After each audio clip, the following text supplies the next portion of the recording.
वेदामृतेनावृतां तस्मै ब्रह्म च आयुकीर्तिं प्रजां ददुः भागधेयेनैवैनं प्रणयति ब्राह्मणा ऋषेय उद्धरेत् ब्राह्मणो वै सर्वा देवताः सर्वाभिरेवैनं देवताभिरुद्धरति यावतीर्वै देवता सा सर्वा वेदविधि ब्राह्मणे वसन्ति तस्मात् ब्राह्मणेभ्यो वेदविद्यो दिवे दिवे नमस्ते।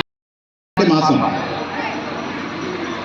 సహజంగా ఈ మాసాలు ఎట్లా ఏర్పడతాయి అనేటువంటిది ఒక చిన్న విశ్లేషణ చెప్పి వారు నాకు తక్కువ సమయం ఇచ్చారు కాబట్టి క్లుప్తంగా మాట్లాడి ముగిస్తాను. సహజంగా ప్రతి నెల కూడా చైత్రము లగాయతు చైత్రం వైశాఖం జ్యేష్టం ఆషాఢం శ్రావణం ఇట్లా అన్నీ కూడా మాసాలు అన్నీ కూడా మొదలయ్యేటప్పుడు ఎట్లా మొదలయ్యవుతాయో మనందరికీ తెలిసిన విషయమే, కానీ మనం పరిశీలన చేయము.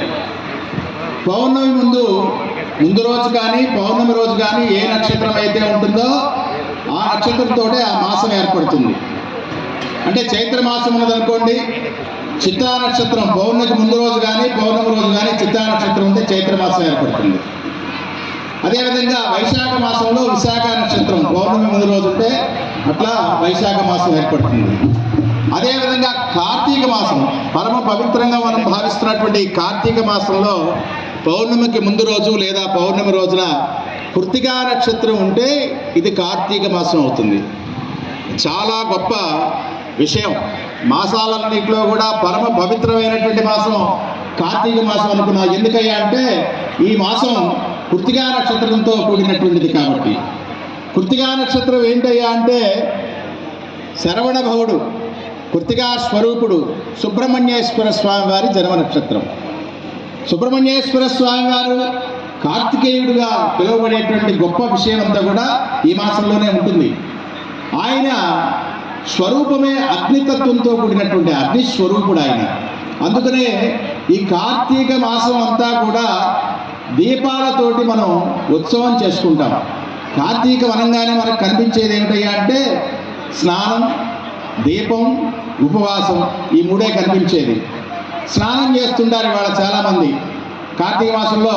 అంటే ఆచరించేటువంటి వాళ్ళందరూ పక్కన పెడితే ఉదయం చేసేవాళ్ళు ఉంటారు. అవన్నీ రాక్షస స్నానం. 1-12 నిమిషాల ముందు సూర్యోదయానికి ముందే లేచి స్నానం చేసి దీపారాధన చేస్తే ప్రాతకాలంలో సూర్యోదయంతో పాటు చేసేటువంటి దీపార్చన అంతా కూడా మహావిష్ణువుకు చెందుతుంది.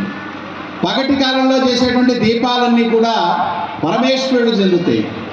సాయం సంధ్యలో చేసేటువంటి దీపాలంతా కూడా మహాలక్ష్మి మహాలలితా స్వరూపం పార్వతీ అమ్మవారికి చెందుతాయి. అంతా కూడా శక్తికి సంబంధించినటువంటి ఆరాధన సాయం సంధ్యా దీపాలన్నీ కూడా. రాత్రిపూట అంటే ఎప్పుడైతే సూర్యాస్తమయం అయిన తర్వాత రాత్రిపూట దీపారాధన చేస్తామో అవన్నీ కూడా ఈ కార్తీక మాసానికి అధిపతి అయినటువంటి సుబ్రహ్మణ్యేశ్వర స్వామికి చెందుతాయి. అసలు దీపం ఎందుకు చేయాలి? ఇవాళ మన నాగేశ్వరరావు గారు ఎంత అత్యంత వైభవపేతంగా చేయాలి, కార్తీక మాసంలో దీపం ఏంటి అనేటువంటి విశ్లేషణ మనం చేస్తుంటాం, కానీ అందరికీ వస్తూనే ఉంటుంది.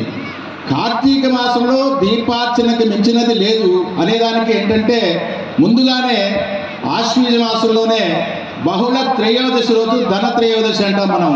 ఆ రోజున దీపాలు 2 దీపాలు పెడతాం, యమదీపాలు అని చెప్పేసి. ద్వారానికి అటువైపున ఒక దీపం ఇటువైపు ఒక దీపం 2 దీపాలు పెట్టి ధనత్రయోదశి రోజున దీపార్చన చేస్తాం. వాటిని యమదీపం అంటాం మనం అంతా కూడా. ఆ రోజునే మొదలవుతుంది. ఆ తర్వాత నరక చతుర్దశికి దీపార్చన చేస్తాం.